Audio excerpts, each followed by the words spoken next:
Hari ini kita akan belajar mengenai risiko investasi. Investasi itu punya risiko tertentu. Nah, investasi risikonya itu tergantung apa yang kita beli. Pertama, risiko dari investasi itu bisa diperhitungkan. Kedua, risiko itu bisa diminimalisir. Dan ketiga, kita bisa memilih kita mau pada risiko yang mana. Saya akan jelaskan beberapa risiko.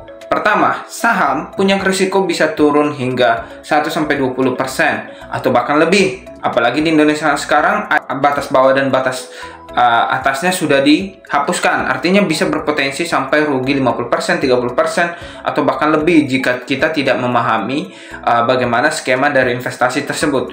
Untuk investasi yang paling aman saat ini yang saya bisa sarankan adalah pasar uang. Karena apa? Pasar uang adalah suatu investasi yang dimana uang kita ditaruh pada deposito ataupun bunga bank, sehingga yang terjadi risikonya sangat minim untuk turun. Kemudian kalau kita berbicara tentang risiko untuk di surat utang, nah untuk surat utang sendiri punya risiko bisa sampai 5-10%, tergantung obligasi yang kita pilih, apakah obligasinya itu tipe campuran atau obligasi yang full obligasi.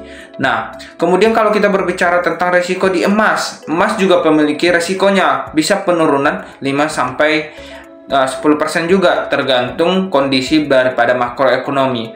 Nah, risiko ini sering kita sebut sebagai peluang kita juga. Jadi kalau beberapa orang mengatakan risiko itu sebagai peluang karena ketika kita punya suatu produk dengan risiko tertentu, maka hasilnya atau return yang bisa didapatkan lebih tinggi. High return, high risk.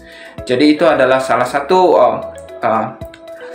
pernyataan yang dimana jika kita ingin memiliki return yang tinggi, maka risikonya juga tinggi. Jika kita memiliki return yang rendah, maka risikonya juga lebih rendah. Itu semua tergantung daripada pilihan teman-teman.